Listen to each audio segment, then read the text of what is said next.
is Ryan Anderson Pasquale, and I'm a senior advocate here and a healthcare navigator with the ARC of Minnesota. And just want to let you guys know a couple of things. We're going to start the presentation now, and Jen will also be chiming in with a few other things to add to this conversation. Hi, my name is Jen Johnson, and I am a senior advocate and healthcare navigator with the ARC Minnesota. We're here today to speak with you about healthcare for individuals with intellectual and developmental disabilities. And thank you so much for taking the time out to join us today. Okay, and so before we begin, we wanted to let you know that your lines are all going to be muted today. If you have questions as we move through this presentation, you can submit them by typing them into the question or chat box in the toolbars that you guys have on the right side of your screens.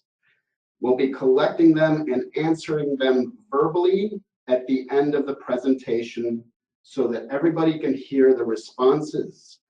If there are questions that we don't get to, please make sure to follow up with us by phone afterwards. Today's presentation is also being recorded, and this recording will be available on our healthcare webpage on our website within the next month for everybody's future reference, in case you're maybe not able to see the whole presentation because maybe you don't have a screen. All right. So the ARC Minnesota is a nonprofit organization that was started in 1946 by a group of families who had children with disabilities and wanted a better life and more opportunities for them during a time when the options were to either institutionalize them or keep them at home, hidden away from the community. The ARC Minnesota's mission is to promote and protect the human rights of people with intellectual and developmental disabilities, actively supporting them and their families in a lifetime of full inclusion and participation in their communities. As of January 1st, 2018, we are a merged statewide organization with regional offices serving different areas of Minnesota. Our region, the Greater Twin Cities, serves the 7-county metro area and supports other areas of the state as needed. We offer a wide range of programs and services for people with intellectual and developmental disabilities from birth to the end of life. One of our services that we'll be highlighting today is our healthcare assistance work. As navigators, we help people with disabilities and their families understand, apply for, and maintain enrollment in healthcare programs. We do this by providing information, resources, and tools so applicants and their families learn to navigate the healthcare system as independently as possible. And finally, we also have 5 ARC's Value Village thrift stores throughout the metro area, located in Richfield, Brooklyn Center, New Hope, St. Paul, and Bloomington, that directly support the work we do with people with disabilities and their families. By shopping, donating, and volunteering at one of our stores, you are supporting the agency's mission. And just to put in another plug about the ARC's Value Village thrift stores, normally every day that I come into work, half of my clothing comes from those stores. Okay, so to get into the details, today's objectives are listed here. We will be giving an overview of Minnesota healthcare programs, delving into specific healthcare programs that are designed for people with disabilities, talking about how to apply for these programs, and also how to renew coverage once somebody is enrolled. There are many things to consider for anyone, disability or not, when it comes to healthcare. Here, you'll see a variety of factors that an individual and those who support them should weigh when considering their options for healthcare. So the first one here, private insurance, understanding what private insurance covers if an individual has it through theirs or their family member's employer can be very important. So for example, does the insurance cover private speech, physical, occupational therapies? Is there a limit on how many therapy sessions are covered in a calendar year for that individual? Does the individual have to pay a copay when they go into the therapist's office? Those are just a few things to think about. The next one is income and assets. If an individual with a disability has money and assets that he or she owns, understanding the income and asset guidelines for the different medical assistance programs can be very important.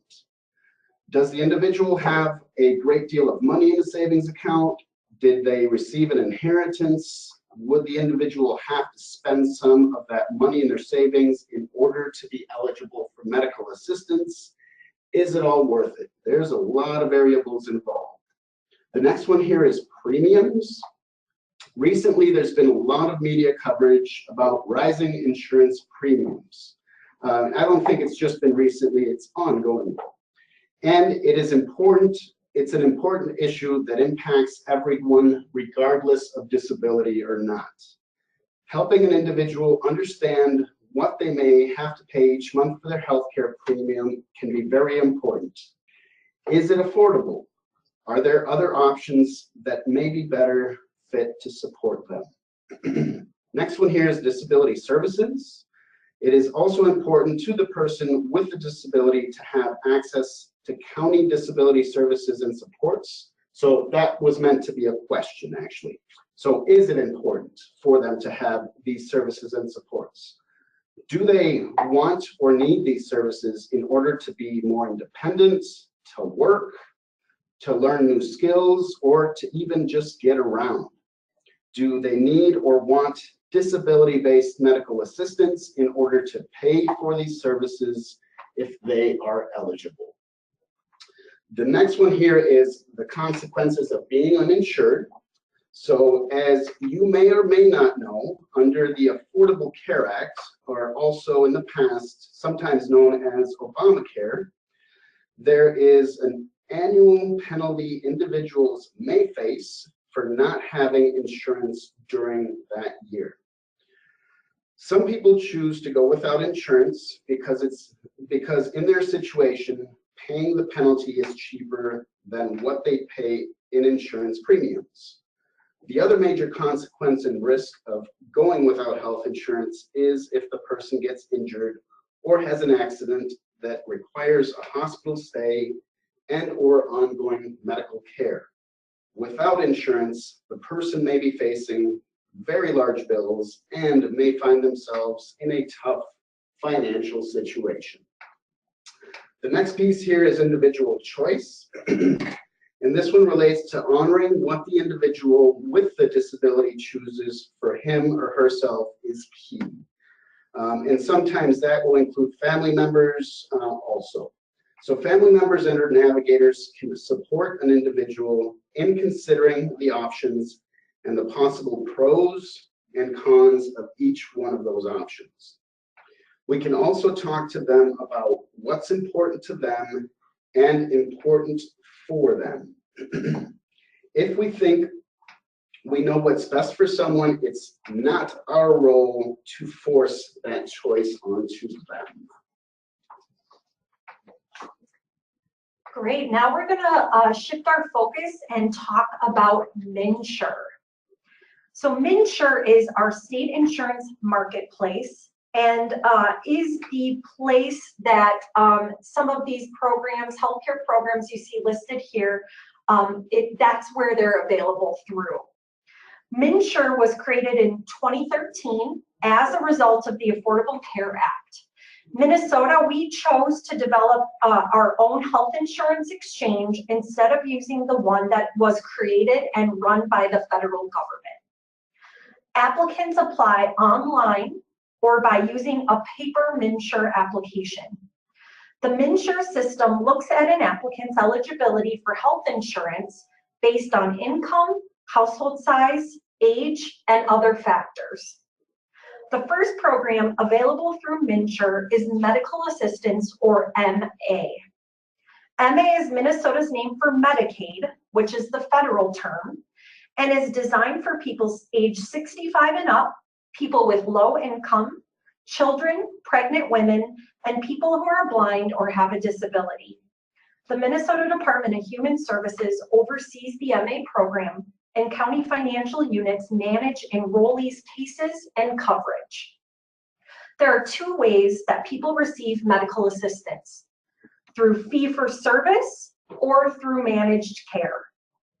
In fee-for-service or straight MA, healthcare providers bill the state directly for services. Most people get their MA through managed care, which is a cost-saving measure for the state. Some managed care provider organizations include Blue Cross Blue Shield, UCare, Medica, and Health Partners. People enrolled in managed care MA get their benefits through a health plan and use the health plan's network of providers, hospitals, clinics, and dentists. Each county has different contracts with different managed care providers, so these vary depending on which county you live in. MNsure navigators, like Ryan and I, typically help individuals understand MA eligibility, how to apply, and how to navigate using their MA coverage once they're enrolled in the program. The second healthcare program is Minnesota Care. It's a healthcare program for Minnesota residents who do not have access to affordable healthcare coverage through an employer. Most enrollees pay a monthly premium based on family size and income.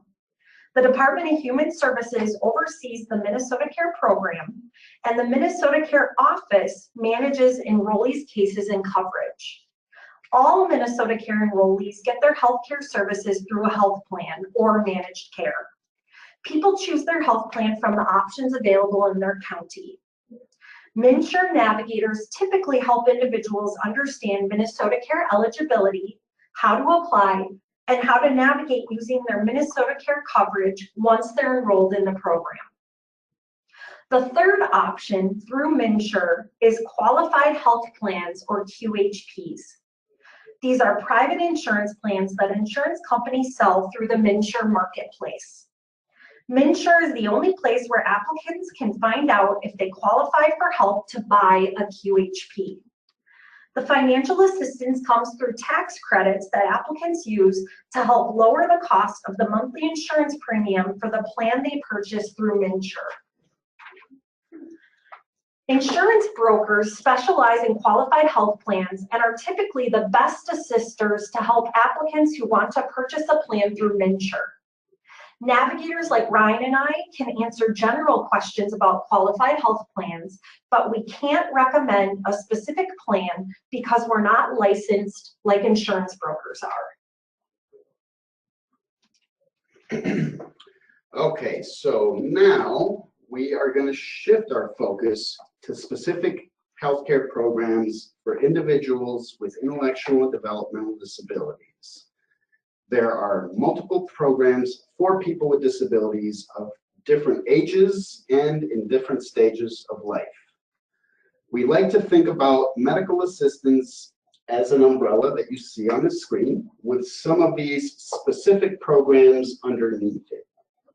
The programs we'll be examining more closely are fee-for-service or straight medical assistance, medical assistance TEFRA, medical assistance for employed persons with disabilities or MAEPD, special needs basic care, Medicare, and early intensive developmental and behavioral intervention, also known as EIDBI by its acronym that you can see on our screen.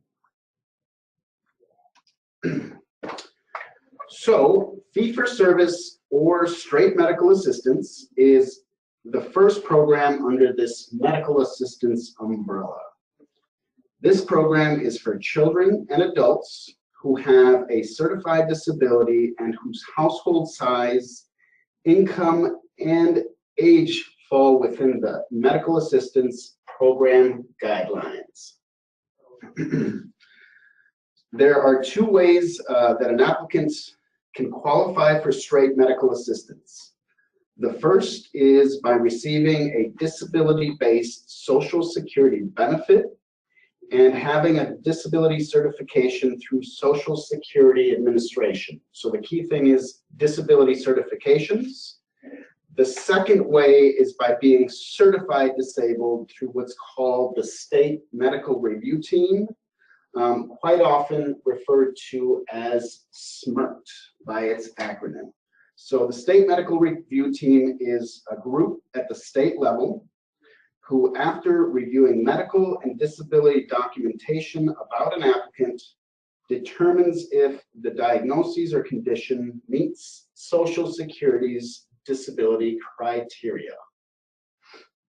If the State Medical Review Team determines that yes, an applicant's condition meets the standards, he or she will be approved for straight medical assistance, again, based on a certifiable disability. Applicants that have SMRT disability certifications, and I'm going to refer to it as State Medical Review Team and SMRT because quite often different people in the community refer to it that way. So individuals that have the disability certification from the State Medical Review Team, in order to qualify for these specific disability services, typically get it through their county's developmental disabilities unit. So other things are waivers. These are additional funding, funding that's based on assessed needs of a person with a disability. Another option is consumer support grant and family support grant are examples of county programs that require a disability certification. Applicants are referred to the State Medical Review Team by the county financial unit and its workers by Minnesota rule and statute. So what that means is, again, the only people that can make a referral to the State Medical Review Team are county financial teams or workers. I would love to be able to send a referral because I feel like many times it would go faster, but again, just want to reiterate, they're the only ones that can send that referral out. For more detailed information, please look and read at our ARC Guide to Medical Assistance and also the ARC Guide to the State Medical Review Team on our website. There's one other way that an individual can qualify for straight medical assistance, but it's not based off of a certified disability. It's through a process called the Cost-Effective Health Insurance Review. When an applicant submits a healthcare application, they are required to report if they are enrolled in or have access to private insurance. Typically, this private insurance is through the applicant or the applicant's family member's job. The applicant must also provide a copy of their private insurance card along with their healthcare application. Once the county financial unit receives and reviews the healthcare application, they will send out additional paperwork to the applicant to learn more about their private insurance coverage. One of the forms must be completed and signed by the applicant's human resources or benefits representative at work. Another form asks the applicant about their medical services. How often do they go see a doctor or specialist? What kinds of medications are they on? Do they have any planned surgeries or medical processes coming up? The applicant completes this paperwork and returns it to their county agency's cost-effective unit. The cost-effective unit then reviews the information and decides if the applicant's private insurance policy is cost-effective.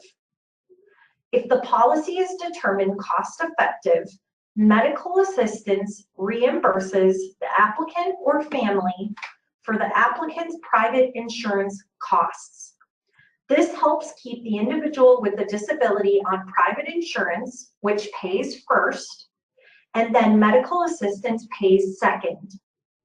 In many cases, an individual's private insurance coverage is better or broader than fee-for-service MA alone. If the policy is not cost-effective, the applicant or applicant's family can drop their private insurance coverage and only have their healthcare services come through medical assistance. In this situation, medical assistance will not reimburse the applicant or family for the private insurance costs. Enrollees who have been on medical assistance for a while but haven't had the county review their private insurance policy for cost effectiveness can request it at any time. They need to contact their assigned county financial worker and make that request. As we mentioned above, getting onto straight MA by having cost-effective health insurance is not disability-based. This means that if the applicant wants to access county disability services, he or she will need a disability certification. Please refer to the ARC Guide to Cost-Effective Health Insurance on our website for more detailed information. And I'm just checking in with everybody before I go into the next slide, because healthcare conversations can kind of sometimes be a little dry. Maybe not for Jen and I, because we get all fired up about them.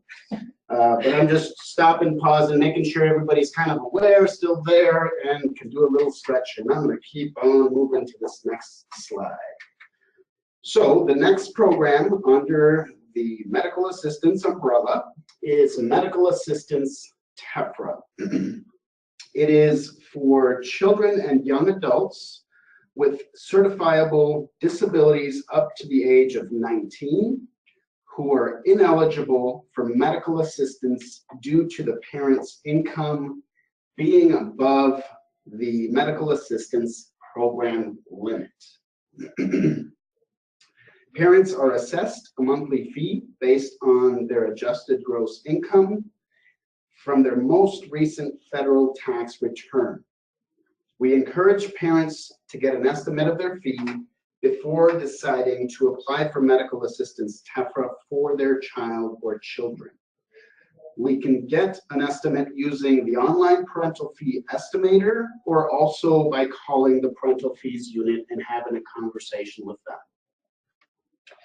In May of 2017, Governor Dayton signed the Health and Human Services budget bill that included a 13% reduction in parental fees. Parents advocated for this reduction by contacting their representatives, senators, and sharing their stories and showing up at the Capitol. And by sharing their stories, maybe it related to their inability to pay or hardship on their families. There's a very active Facebook group that's run by these families called the Coalition to Lower Minnesota's Medical Assistance TEFRA Parental Fees. We recommend searching for that group on Facebook and joining if you'd like to get involved and connected around that. As part of the application process, the applicant's disability must be certified by the state medical review team. County financial workers refer TEFRA applications to the state. The applicant family completes a worksheet about the disability, signs a release of information, and provides medical documentation from a variety of sources. These sources can include doctors, specialists, therapists, psychologists, and also the child's school district, or if they're receiving services through the school district based on their disability. A case manager at the state is assigned to review the application, and if they determine that the applicant's diagnoses meet Social Security's disability criteria, he or she then is certified and approved for medical assistance TEFRA. The process from beginning to end may take 3 to 5 months, depending on multiple and a variety of factors, including the communication that one has with the county and also the state's processing time. And again, I said 3 to 5 months, and it shows it here. And sometimes it can kind of depend on the communication and who you're working with at the state or the county. Review the ARC Guide for Medical Assistance, TEFRA, and the ARC Guide to the State Medical Review Team on our website for more information. Another medical assistance program for people with disabilities age 16 and up who are working is medical assistance for employed persons with disabilities, or again, MAEPD. To be eligible, an applicant must make at least $65 of taxed income a month. One benefit of the MAEPD program is that individuals can have up to $20,000 in assets and still be eligible for medical assistance. In contrast, the asset limit for straight or fee-for-service MA, which we discussed in the beginning of the presentation, is $3,000 for a single adult.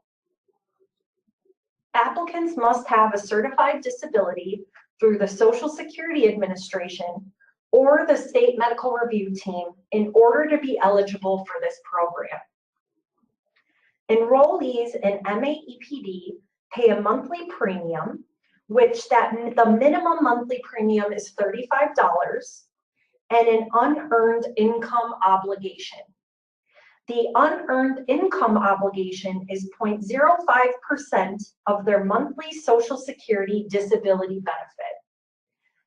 Disability Benefits 101, or DB 101, has an MAEPD premium estimator on their website for individuals who are considering this healthcare program. For more information, refer to the ARC Guide to MAEPD on our website. Okay, so hope everybody's still full focused. And now we're going to talk about what's called Special Needs Basic Care, quite often referred to as SNBC. And this is a voluntary managed healthcare plan for adults with certifiable disabilities age 18 to 64. I'm going to repeat that because I think here's the key right here. It's for adults with certifiable disabilities age 18 to 64. Like managed care medical assistance, enrollees select a plan, and options vary depending on the county they live in. Medical assistance enrollees receive a letter from the Department of Human Services letting them know that they're eligible for the Special Needs Basic Care Plan and will be automatically enrolled in this program unless they take that specific action to opt out. Enrollees may also opt out of the program at any time, month to month. One important benefit of the Special Needs Basic Care Program is if an enrollee qualifies, for example, for personal care assistance services, private duty nursing, or waivered services, he or she can access these services even if they are on that Special Needs Basic Care Managed Care Plan. Another reason many individuals choose these SNBC plans is because of a service called care coordination. So Special Needs Basic Care enrollees work with an assigned care coordinator who helps them manage their health care and arrange transportation if it's necessary to medical appointments. In general, there is more access to dental care and doctors through Special Needs Basic Care than fee-for-service medical assistance alone.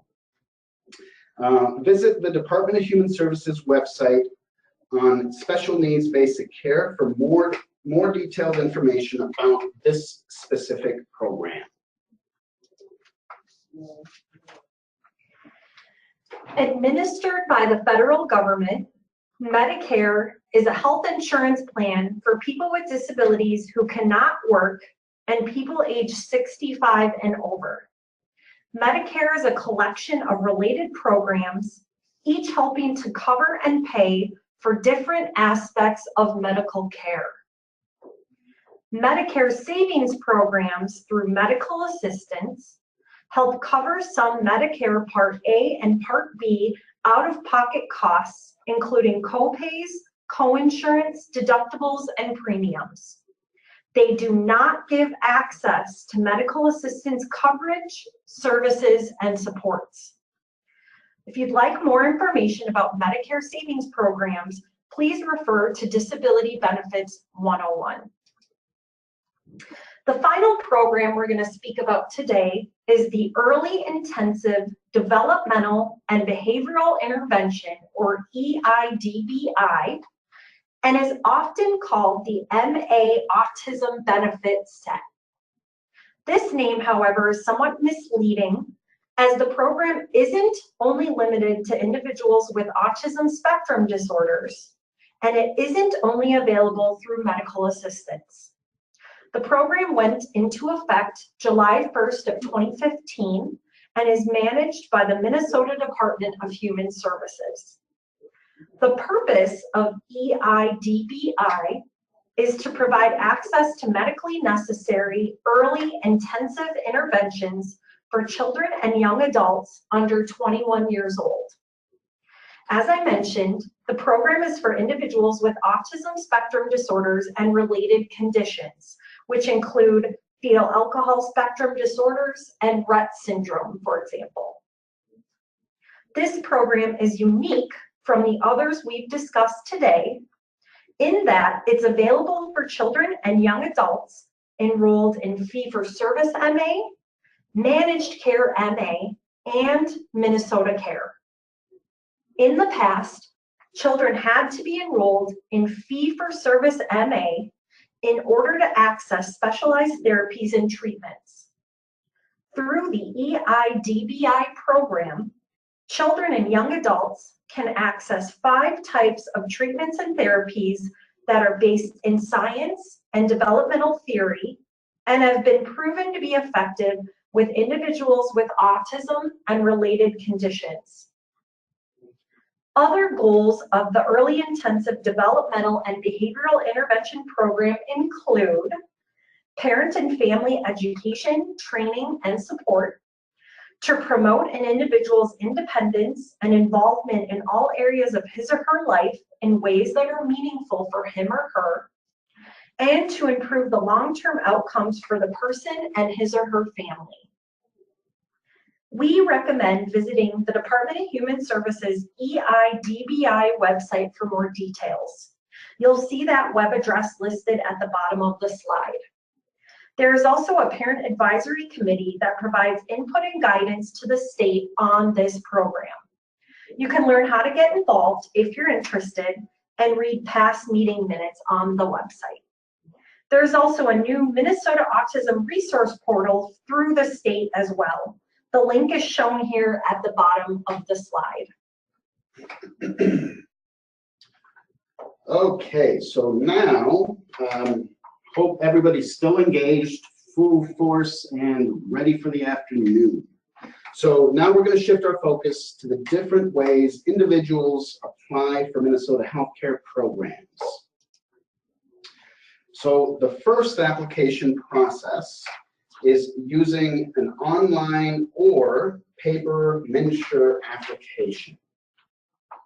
In general, individuals apply for income-based healthcare, medical assistance, Minnesota Care, and financial assistance to purchase a health plan through the MNsure exchange through MNsure. The online MNsure application first looks at an applicant's eligibility for healthcare based on their income, household size, age, citizenship status, and other factors. Applicants or family members must create an online MNsure account first before they log into the website and apply. Individuals who cannot create an account or don't want to use the online application can complete a paper MNsure application and submit it to their county agency or county of residence. The benefit of applying online is that after submitting the application, applicants have an idea of what healthcare program they're eligible for and can follow up on it within 24 hours. So the second application process is using an application called Application for Certain Populations. And here is a screenshot of what the first page of this application will look like. Applicants who have a certified disability, again, I'm going to repeat what that means, is either somebody that's certified through Social Security disability benefits, receiving one of those benefits, or they've been previously certified by the state medical review team, can use this application to apply for disability-based medical assistance. Individuals who are enrolled in Medicare, so Medicare, not Medicaid, can also use this application to request help paying for their Part A and Part B premium costs through what's called a Medical Assistance Medicare Savings Program. Applicants complete this application and submit it directly to their county agents or county of residence. So we also wanted to highlight the Medical Assistance TEFRA program, as there are multiple ways that counties are asking for families to apply. So state policy says that the first step in applying for TEFRA is through MNsure. Children are either determined ineligible for any programs or may qualify for financial help to buy health insurance through the MNsure exchange system. This occurs because, again, the parental income is above the medical assistance program guidelines, and then this in turn shows the county that the child is not income eligible for any other healthcare program. The second step of the application process for TEFRA is having the family complete a supplemental form. Here you can see a screenshot of the first page of that supplemental form that we're talking about on the right-hand side. The supplemental form tells the county agency more about the child, their situation, and their household. Families submit proofs, and some of these can include parental pay stubs, private health insurance, copies, and other documents, along with the supplemental form to their county agency. From there, the county financial unit processes the application and refers it to the state medical review team.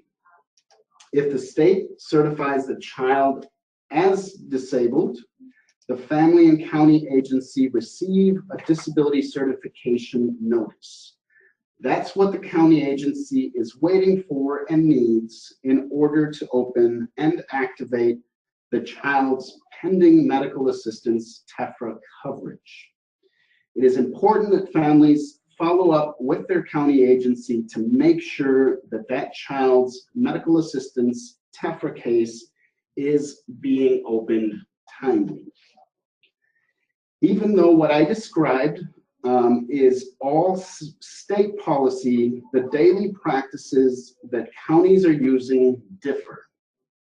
We recommend that families actually contact their county financial unit to ask how they want them to apply for medical assistance TEFRA for their child or children. And some counties do not want families to apply first through MNsure. They prefer that families use the application for certain populations instead, which we've referred to before. Families can also contact us here at the ARC Minnesota and speak with one of our navigators about their specific county's application processes for TEFRA. Now we'll get into how enrollees, and when we say enrollees, we are meaning individuals who are enrolled in a healthcare program. So how enrollees renew their healthcare coverage. medical assistants and Minnesota Care enrollees go through an annual renewal process. If you'd like more detailed information about the renewal process, please refer to the ARC Guide to Medical Assistance Renewals on our website. There are two renewal processes for enrollees who originally applied through MNsure for their health care. This includes Managed Care MA and Minnesota Care. The first process is what's called an automatic renewal. When the enrollee originally applied through MNsure, they were asked if they wanted to give MNsure permission to use their data to try and automatically renew their coverage for a period of up to 5 years. If the enrollee gave MNsure permission, when the annual renewal period comes around, the county agency tries to renew healthcare coverage using the existing information they have about the enrollee. This includes income, household size, age, and citizenship status. If the county can successfully verify the information through MNsure, the enrollee receives a notice stating that their coverage has been renewed for another year. There is no action that the enrollee needs to take. The second, more common process through MNsure is called a pre-populated renewal form. If the enrollee did not give MNsure permission to use their data to automatically renew coverage, or if the county could not verify the enrollee's information, enrollees receive this form in the mail. The form is already completed with the information that MNsure has on file. The enrollee must review each section, write in any changes, sign and date the form. For medical assistance, enrollees return it to their county MNsure financial unit. For Minnesota Care, enrollees return it to the Minnesota Care office. Enrollees who have disability-based medical assistance typically renew their coverage using the Minnesota Healthcare Program's renewal form. The booklet comes in the mail with a county notice saying it's time to renew your coverage. Enrollees complete the form, sign and date it, and return it to their county with any required proofs. We've included a screenshot of the renewal booklet that most enrollees receive, but please know that you may receive a booklet that's a different color, like purple or blue. It may have a different name on it as well. Okay, so many of you might be asking, well, what the heck does the ARC do other than provide us information? So how can we here at the ARC Minnesota, how do we help individuals with disabilities and their families with healthcare? So one of the main things is we provide information and assistance about healthcare programs over the phone, through email and mail, and in certain situations in person. Navigators like myself and Jen provide guides that walk applicants and families through different healthcare application and renewal processes. The guides include step-by-step directions on how to complete applications. We have tips that we recommend, and county and state healthcare contact information and resources. So we also provide coaching and guidance to individuals who are stuck or are having difficulties navigating the healthcare system. We can conference call with individuals and families and speak with county workers also. We can also contact supervisors or state healthcare staff to resolve issues or get more information. So our overall goal is to equip individuals and families with the tools and knowledge so that they can more independently navigate the healthcare system and actually be able to use it. We want to build individuals and families' advocacy skills so that they feel confident and understand how the healthcare system works. We feel that this strategy will also allow our navigators to have a larger impact and reach more people with disabilities statewide. So what I mean by that is, quite often in the past, we used to sit down with people and fill applications out for them, and it really wasn't helping them for future, whether it was renewals or applying. And so now we give a lot more of the how to do it, and have them try their best at doing the process. And as they have questions, we get lots of them.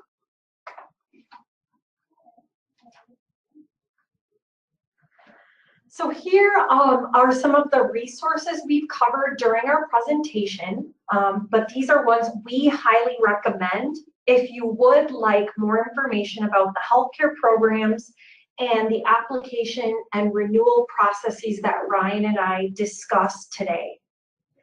First of all is our website, arcminnesota.org. Please visit our website. If you click on the Ways We Can Help tab, you will find our healthcare assistance page and a complete list of the ARC guides, many of which we've referred to throughout the presentation today. After the presentation today, we will be emailing you all links to our website and more details on where you can find our ARC guides and other information. The second resource that I highly recommend and use all the time myself is Disability Benefits 101. You'll see the web address there, mn.db101.org. Disability Benefits gives young adults with disabilities and their families tools and information on health coverage, benefits, and employment. You can chat with an expert, and actually those experts are Disability Hub of Minnesota staff. Through their website, you can ask questions and get information specific to your situation. If you click on healthcare coverage on their homepage, you can find detailed information about the healthcare programs we covered during today's presentation. You'll also see MNsure's website listed here, MNsure.org. There is information about applying, healthcare programs, and more. And finally, we recommend doing a web search for the Minnesota Department of Human Services websites on special needs basic care, the Early Intensive Developmental Behavioral Intervention Program, and also the Minnesota Autism Resource Portal. So again, you can use any Internet Explorer, browser, Google, whatever you like to look up this additional information that is available through the Department of Human Services websites. So if you guys have questions, I would highly recommend that you type them into our question feature or our chat feature. I'm just guessing that the information we've provided was so clear that you don't have any. I highly doubt that is the case, and that is also why we're available to have phone calls later. So there's a variety of ways that individuals with disabilities and their families can get in touch with us. So they can call our general line, which is listed here, and because of our merger, we also acquired an 800 number that we forgot to include on this web page. So I'm just gonna read it out to you so that you hear it. That number is 1-833-450-1494. Again, that's a toll-free number that we also have acquired recently.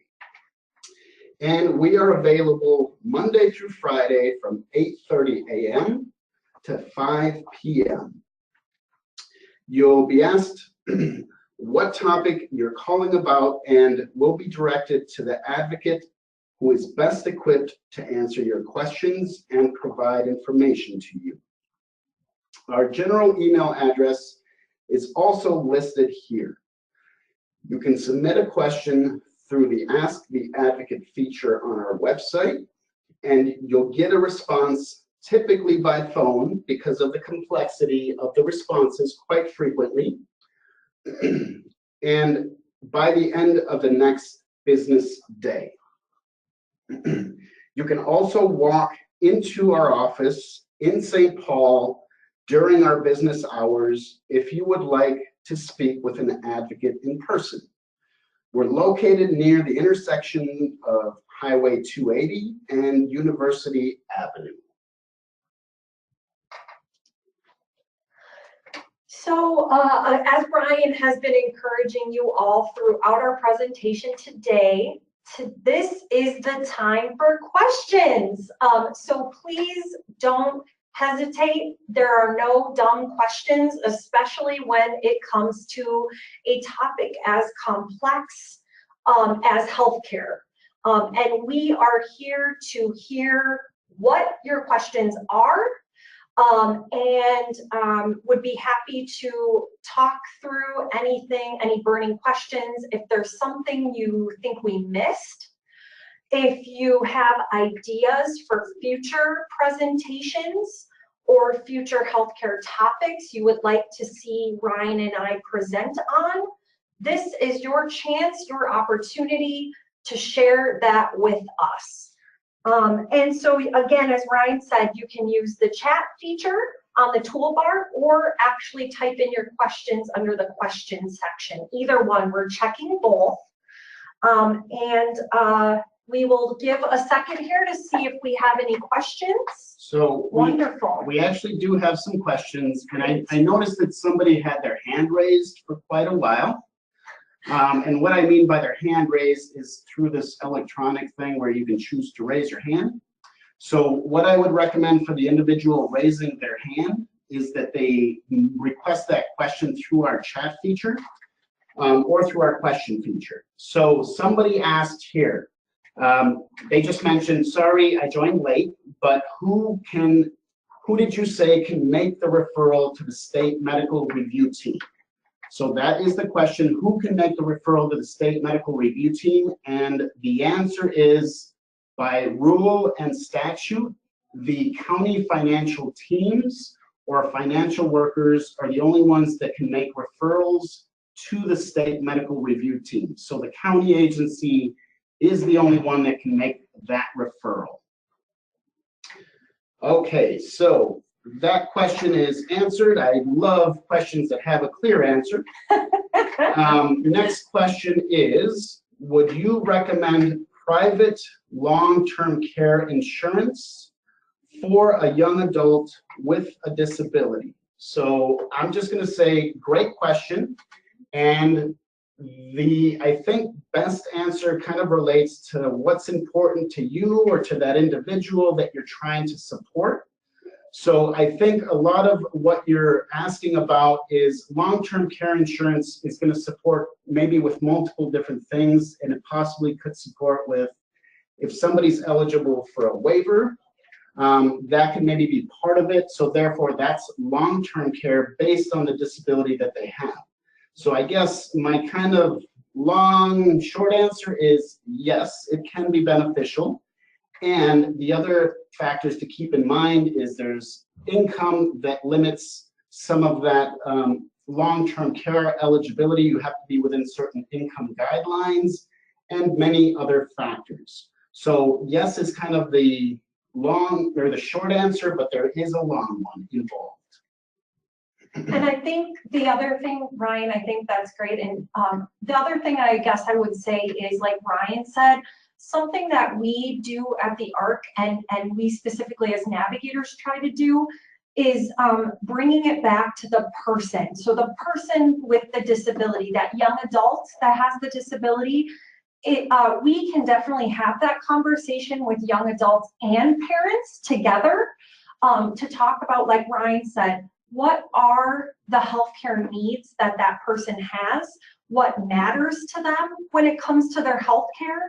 And really, I think for us, it's understanding kind of, what kind of supports does that person need in order to live at home, to work, to get around town, who are they, what matters to them. That is all a part of the conversation we can have with families at the ARC to help you figure out what are those options and to kind of, again, talk you through the pros and cons of each choice. Okay, so our next question is, how is special needs basic care, or SNBC, different than medical assistance? So I would say another great question, and I'm just going to start by my response, and then I love how Jen adds more to my responses. So special needs basic care is basically a managed care plan that allows you different benefits, and you also have medical assistance at the same time.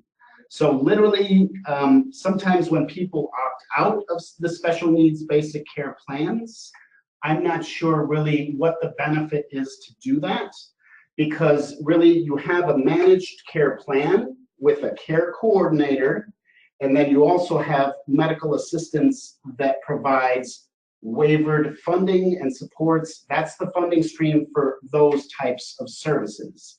So they're different because you have somebody that's maybe a care coordinator that will help with transportation to medical appointments and kind of coordinating some of those services. Yeah, that's great. So it's something that, again, we can answer any questions that you or the person with the disability might have about what is special needs basic care and what's that going to mean for your own health care. But in general, as Ryan said, SNBC typically means access to additional healthcare services and benefits that someone who is only on disability-based medical assistance may not typically get access to. And so again, one thing I guess I would say about special needs basic care from my work and from talking with people with disabilities and families about it is that in general, because you choose a health plan to get your SNBC through, you have, or the person with the disability has access to doctors, dentists, clinics, hospitals that are in network for the health plan, and usually that means more choices for people with disabilities, which I think in our opinion is a good thing, that people have more choices, more doctors, more dentists that they could go to and maybe try out a couple different dentists until they find someone that they really like and trust and that they like to work with. So if you haven't realized, we're not short with our answers. Short answer is it just complements medical assistance. And I see here we had a question, another question, if you don't mind, Ryan. So someone said, we currently have medical assistance TEFRA. Where would I find out if a service or product is covered under them? So that's a really great question. There's a couple different suggestions I would share. One would be if it is a therapy or a certain type of program that you're interested in for your child, you can always call that organization, that agency, the provider, and their front desk person should be able, if you call and say, my child has medical assistance TEFRA, they would probably, if you have private insurance, you can talk to them about your private insurance and let them know your child is also on medical assistance TEFRA. That provider agency typically should be able to answer whether or not that's some kind of an insurance that they would take, or they can put you in contact with someone that can help you get that answer. Another resource that I will include as a follow-up in the email we'll be sending you all after the webinar, another resource is the Minnesota Healthcare Programs Member Help Desk. It is a phone number that you can call. It is run by the Department of Human Services, and basically you can call and give them more details. And say, I'm curious if this therapy, this product, whatever it is covered by my child's TEFRA. they should be able also to answer those questions for you as well. But again, really good question. Okay, let's move on. We still have a few questions. I love that we've got more questions. Can a disabled adult son continue to be on employer private insurance past 26 or retiree medical private insurance plan past the age of 26? Or does he need to use the state or federal programs?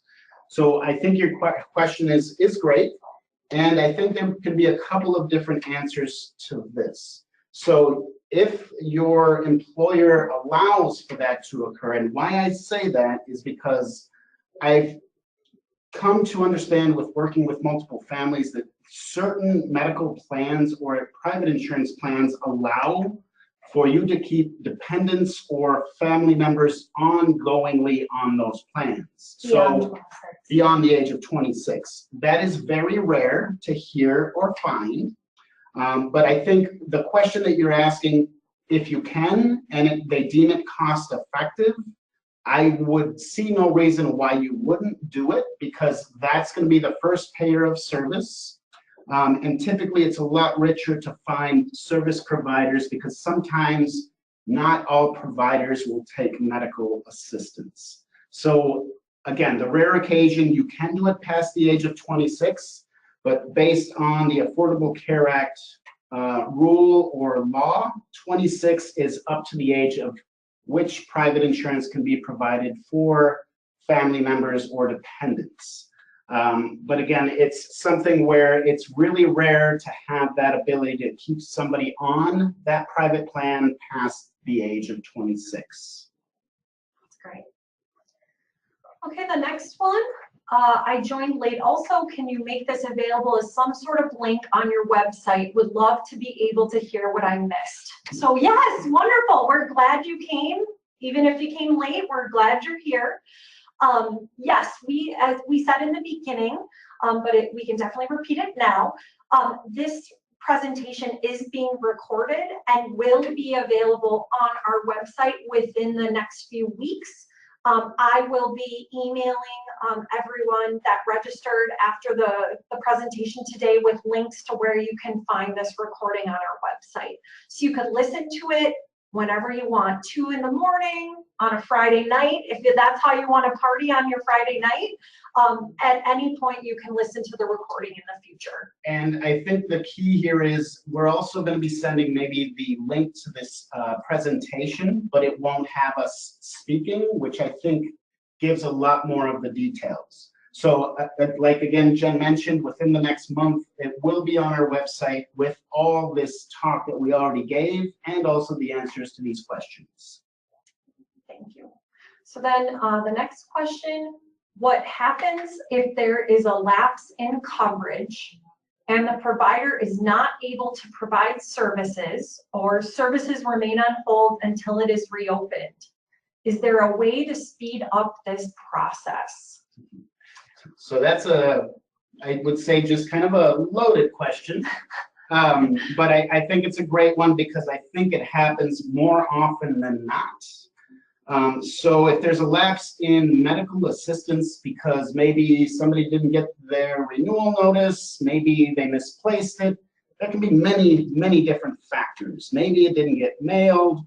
There's all kinds of fingers that can be pointed. So I think there may be a way to speed it up, but it depends on who you communicate with, if whose fault it was, if there was anybody at fault. So what I mean by that, and again, I'm not looking to point fingers, make people wrong, but we are all humans and things sometimes happen.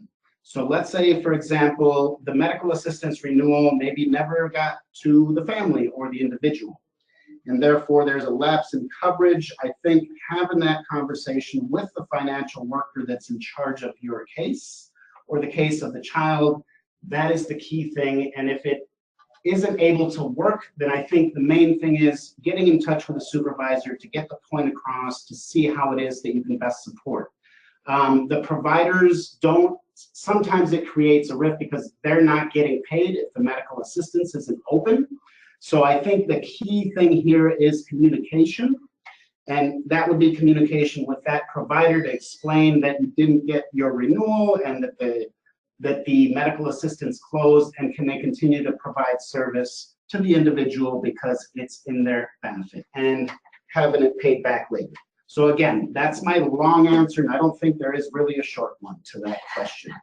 And in a situation like that, for whoever asked that question, please know that that is definitely something you can call if you would like, and actually speak with one of our navigators so we can get some more detailed information from you about what happened, what's going on, and then again, what learning, like Ryan said, what actions have you taken, who are you working with, where are things at, and if you feel like you want some more support or information about that, that's definitely a great reason to give us a call. Yeah, and I would just echo what she just said.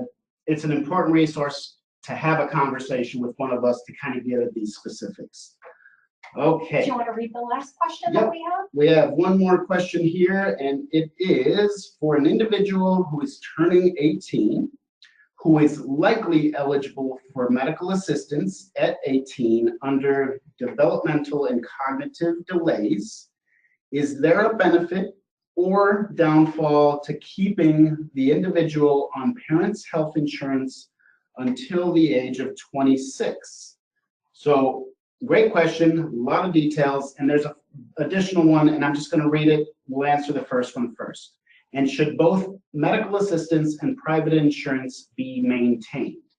So I think that the question that you have is yes. The answer is yes, you can keep them on there. And then if they're eligible based on that disability or developmental cognitive delay, so they'll have that medical assistance. If it's deemed cost effective and the county is paying for the premiums on behalf of the individual you're talking about, for your private insurance, I don't see why you wouldn't keep private insurance, because quite often that private insurance can give you a network where you can actually go see a doctor a lot more quickly, schedule appointments, and have different doctors to schedule appointments with. So again, if it's deemed cost effective, I don't see why you would not keep the individual with a disability that's MA eligible or on MA on your private insurance, because again, if it's deemed cost effective, it should be reimbursed.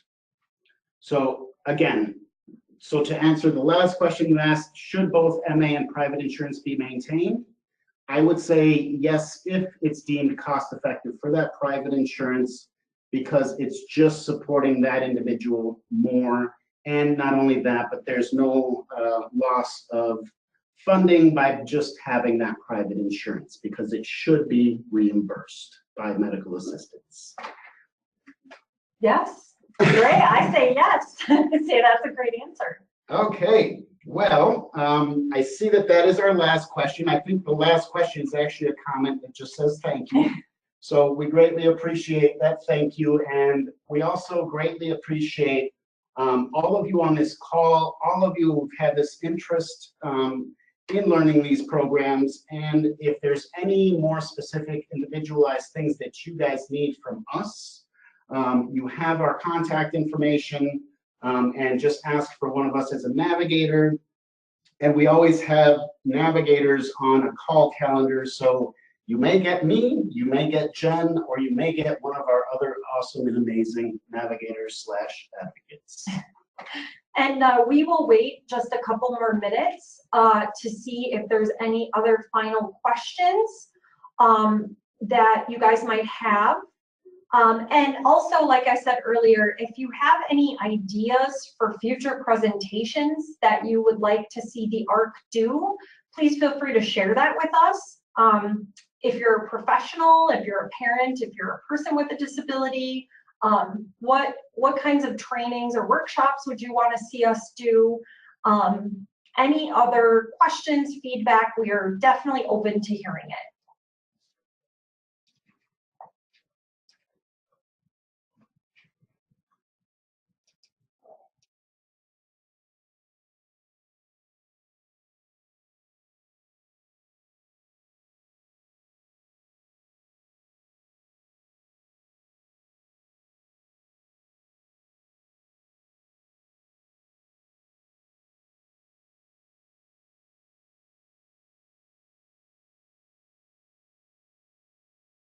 All right, so I like how you guys keep asking questions and they're making comments. So the next question is, if I keep my 19-year-old child on my private insurance, but it has a high deductible, will MA kick in towards that covering that deductible? So it will if your private insurance is deemed to be cost effective by the county. And so that is the key, I think, factor that you need to make sure to communicate with your county and the financial worker that is in charge of your 19-year-old's case for medical assistance. If it's deemed to be cost effective, they should reimburse the premium and those pieces because again, it's deemed cost effective. So by deeming it that, they're going to pay for that premium and those deductibles moving forward. And that's something like we said, that sometimes, like Ryan said earlier, we're all human beings, right? So for differing reasons, sometimes families or individuals, when they're first applying for medical assistance, they do not have their private insurance policy reviewed for whatever reason. It's something that you can always request by contacting your county financial worker and saying, I'd like to have my private insurance policy reviewed to see if it's cost effective. And then the paperwork that we'll send out actually gets at the details of your private insurance policy. So asking about how much are the premiums, what the details of the plan. So the county does get all of that information from you. But that's something you could request at any time. Okay, we have another question here. Do other states have similar programs to ARC? So, great question, and I believe so. The only difference is, so the ARC Minnesota, so there's different ARC chapters throughout the US, and I believe most states have some type of an ARC chapter. And one thing I think that differs sometimes is every ARC sometimes has a little bit of a differing direction in terms of their mission. So we provide a lot more information and we advocate on behalf of some of the ARCs in other states may, for example, maybe run a group home or run programs for people with disabilities in the community. So it all kinds of depends. But yes, there are, and there should be other agencies typically within other states. And I'm just going to plug our state of Minnesota because I think ours is great. So then the next question is, or actually comment, and I appreciate this comment, would love a workshop on IEPs, and that acronym stands for Individualized Education Plans or Programs. Yeah. And so we do, I believe, have one scheduled moving forward. I would highly recommend looking at our calendar of events. It shows you a bunch of different webinars that we have throughout the year.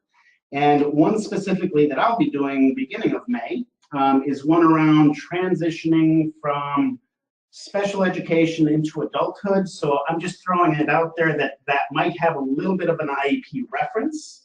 But it's going to be about what are the next steps moving from school into adult life. And so I just want to mention that because that might be of intrigue or interest to you. And then you'll get to hear Ryan present again in May. And again, we'll be following up with you all by email after the webinar, and we will make sure to highlight where you can find information about upcoming events on our website. And one more question that we have here is they didn't hear who they have to ask for to evaluate private insurance to be cost effective. So it would be whomever is your financial worker at the county, or some counties don't have specific financial workers, they have financial teams. And so again, it's going to be a request of that specific financial worker or financial team. And there's also in certain counties specific cost-effective health insurance units. So I know in Hennepin County, there's a specific cost-effective health insurance unit.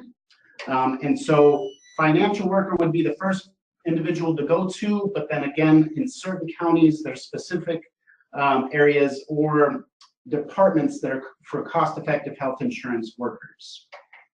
And you can, something we do at the ARC, if it would be helpful, sometimes it can be hard to know how do I get in touch with them. And if you live in a county that uses an automated menu, it can be really hard by phone to get through. Excuse me.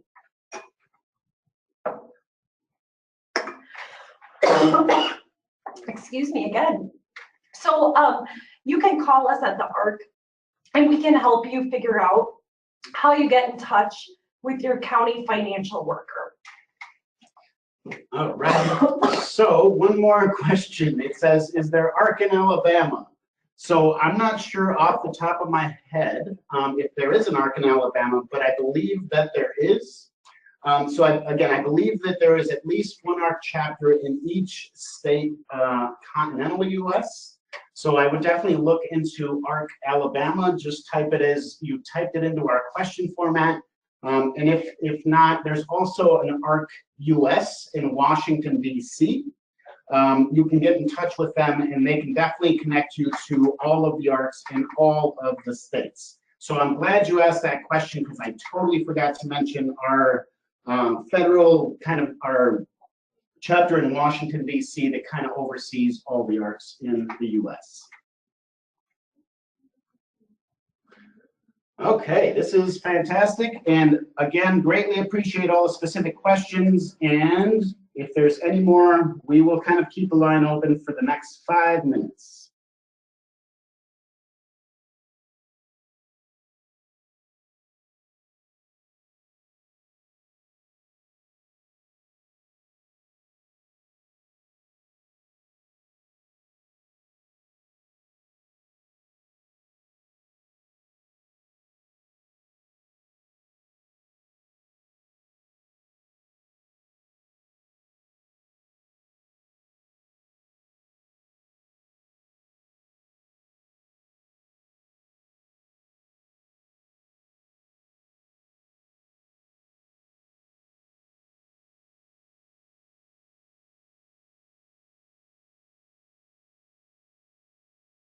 Okay, so question was, can we get the website info for the federal chapter of the ARC? So it is very simple, thearc.org. So THEARC.org. So there you go. That is our chapter throughout the U.S. that oversees all of them. Yes, and there's actually very great healthcare information as well on our national chapter's website. They are very actively engaged in healthcare advocacy at the federal level and have some really great information. Also, they have an archive of webinars that they have presented as well.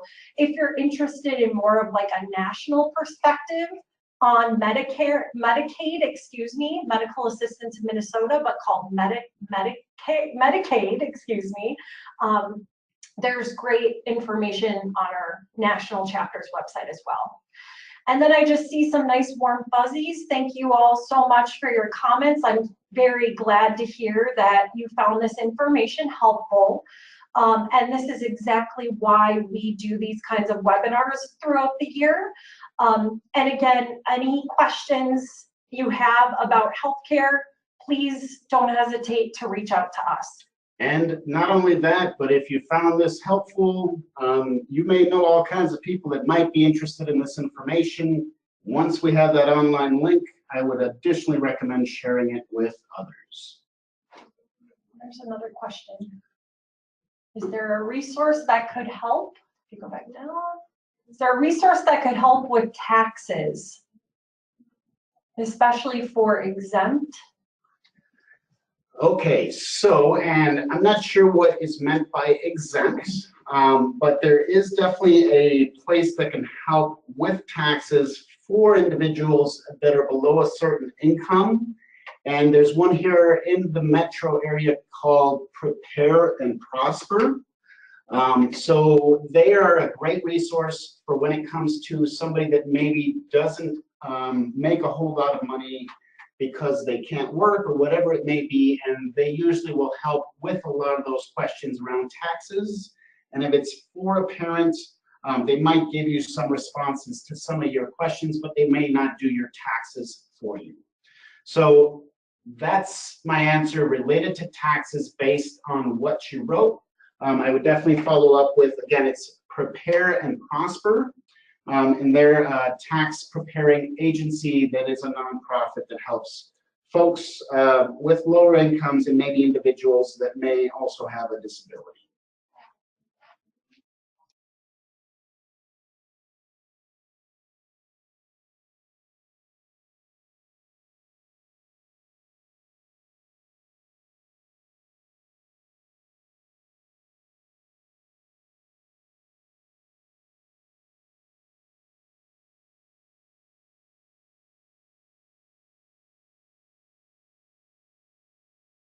So thank you for the additional information, and we're going to read it out, and we may not have a direct answer because this is a very complicated one.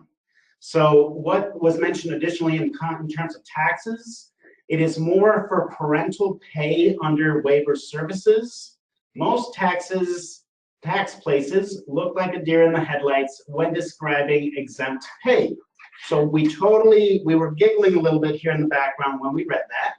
And mainly because we know exactly what you mean by that. So again, my recommendation for you would be to maybe contact Prepare and Prosper just to explain some of that, and then that may give you what you need to communicate with your tax preparer. But again, really, really great question and very detailed. And we totally understand and acknowledge what you're saying when it comes to tax preparers. Quite often we get a lot of tax questions ourselves, and we apparently are not tax professionals, but we have a lot of information.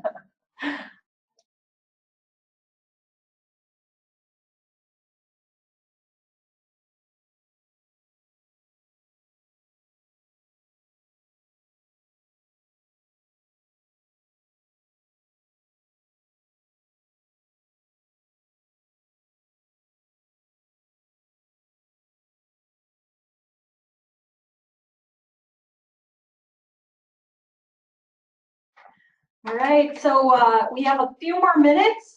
This is kind of the last call for any other questions or comments or feedback that you haven't already shared with us. And again, thank you so much. We really appreciate the wonderful questions and the fantastic feedback. You are making our day, so we just really appreciate you all for taking time out of your afternoon to be with us and to talk about something that Ryan and I love, which is healthcare. Okay, so we're gonna leave a pause for about 2 more minutes, and then we'll probably chime in with one last vocal something. And thanks again, everybody. And write your questions in the next 2 minutes so we can answer them.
All right, thanks again, everyone. Have a wonderful rest of your day. And please keep an eye out for the email. We'll be following up with you here shortly. Have a wonderful day. Stay warm and contact us as needed. Have a wonderful day, everybody.